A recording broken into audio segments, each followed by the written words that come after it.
નમસ્કાર દોસ્તો, રક્ષક જ ભક્ષક બની જાય ત્યારે શું કરવું, આ સવાલ સૌ કોઈને થતો હોય છે. પરંતુ આજે કોર્ટે કંઈક એવો ફેસલો આપ્યો છે જેમાં 9 પોલીસ કર્મચારી અને અધિકારીને મોતની સજા સંભળાવવામાં આવી છે.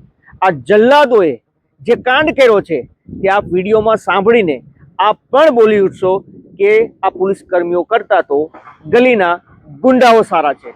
આખરે કોણ છે 9 પોલીસ કર્મચારી, તેણે શું કાંડ કર્યો હતો કે કોર્ટમાં પણ તેને માફી ન આપવામાં આવી? આ તમામ મુદ્દે વાત કરીએ, વિડીયોની શરૂઆત કરીએ. નમસ્કાર દોસ્તો, હું છું દિલીપ મોરી અને આપ જોઈ રહ્યા છો નમસ્તે ગીત. આપણા દેશનું તમિલનાડુ અને તમિલનાડુનું મદ્રાસ હાઈકોર્ટ છે જેણે એક સનસનીખેજ ચુકાદો આપ્યો છે. મદ્રાસ હાઈકોર્ટની અંદર એક કેસ પેન્ડિંગ હતો અને આ કેસ 6 વર્ષ બાદ તેને કોર્ટે ચુકાદો આપ્યો છે અને આ ચુકાદામાં 9 પોલીસ કર્મચારીને મોતની સજા સંભળાવવામાં આવી છે.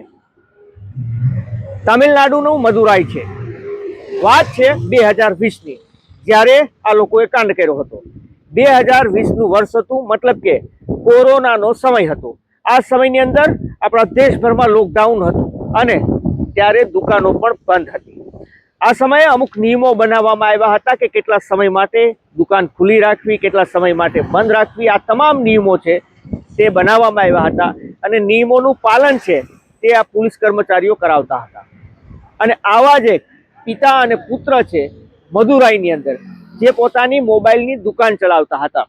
આ દુકાન તેણે જે સમય મર્યાદા હતી તેનાથી થોડી મોડી બંધ કરવામાં આવી હતી, જેના કારણે આ પોલીસ કર્મચારીઓ છે ત્યાં પહોંચે છે અને આ બાપ દીકરાને દુકાનમાંથી ઉઠાવી લે છે.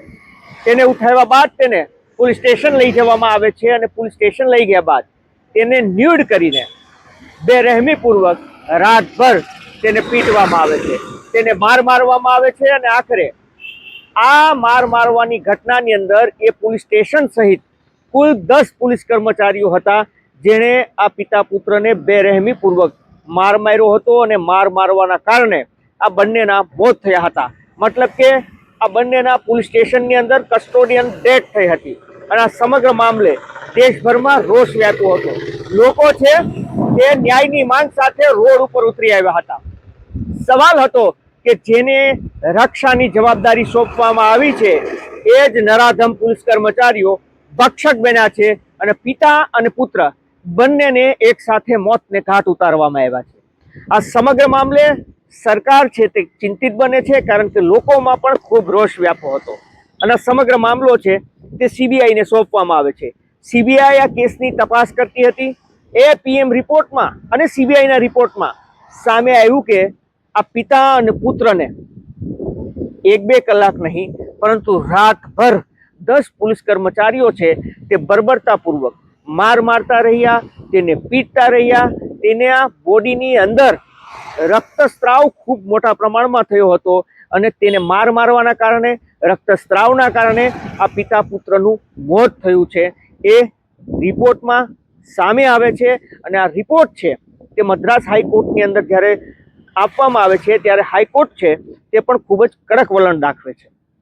આ સિવાય રિપોર્ટની અંદર એ પણ સામે આવ્યું છે કે આ જે 9 થી 10 પોલીસ કર્મચારીઓ હતા તેને પ્રી પ્લાનિંગ કરીને, મતલબ કે તેને એડવાન્સથી જ આ પિતા પુત્રને ઉઠાવી લેવાના, ઉઠાવીને પોલીસ સ્ટેશન લાવવાના અને પોલીસ સ્ટેશન લાવ્યા બાદ તેને બેરહેમીપૂર્વક માર મારવામાં આ પ્લાનિંગ પહેલેથી જ બનાવવામાં આવ્યું હતું. એવું નહીં કે જ્યારે પકડવા ગયા ત્યારે પકડીને લાવ્યા, એવું નહોતું.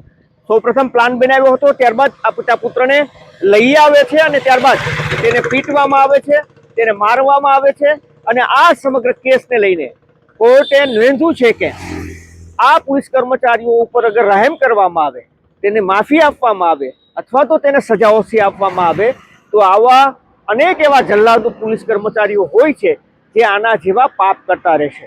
જેના કારણે આ કેસને ફેર ગણવામાં આવ્યો છે અને 9 પોલીસ કર્મચારીઓને મોતની સજા સંભળાવવામાં આવી છે.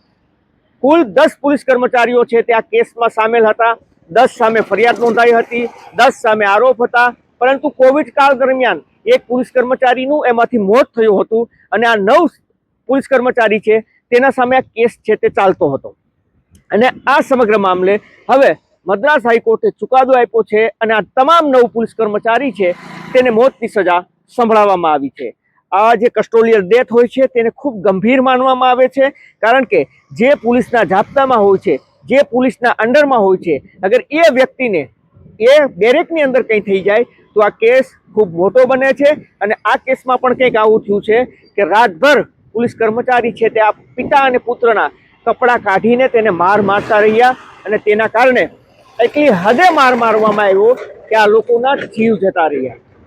તો કંઈક આ ચોંકાવનારો ખુલાસો થયો છે. આ ચોંકાવનારી જે ઘટના છે તેમાં કોર્ટે જે ચુકાદો આપ્યો છે તેને લઈને લોકો છે તે આ જજ સાહેબનો ધન્યવાદ કરી રહ્યા છે કે આ પોલીસ કર્મચારી જે હતા એ પોલીસના વેશમાં ગુંડા હતા, પોલીસના વેશમાં ચલ્લાજ હતા. અને આવા જ ઘણા પણ પોલીસ કર્મચારીઓ હોય છે જે પોતાની જોબ મળ્યા બાદ તે પોતે જ જજ બની જતા હોય છે, તે પોતે જ રાજા બની જતા હોય છે, જે લોકોની રક્ષા કરવાની હોય છે. આવા આવારા તત્વો પણ પોલીસમાં હોય છે ઘણી જગ્યાએ, જે લોકોને રક્ષાને બદલે એ જ લોકોનું ભક્ષણ કરે છે, જેના કારણે તેને પગાર આપવામાં આવે છે લોકોના રક્ષણ માટે. છતાં પણ એવા જ લોકો ઉપર આવા લોકો છે તે ત્રાસ ગુજારતા હોય છે. આપનું આ મુદ્દે શું કહેવું છે, શું માનવું છે, આપ અમને જરૂરથી કમેન્ટ કરીને જણાવજો. અમારો હેતુ કોઈને નુકસાન પહોંચાડવાનો, બદનામ કરવાનો નહીં. આપને સચેત અને જાગૃત કરવાનો છે કે આપ પણ સાવધાન રહો, સતર્ક રહો, સલામત રહો. જોતા રહો નમસ્તે ગીત. ધન્યવાદ.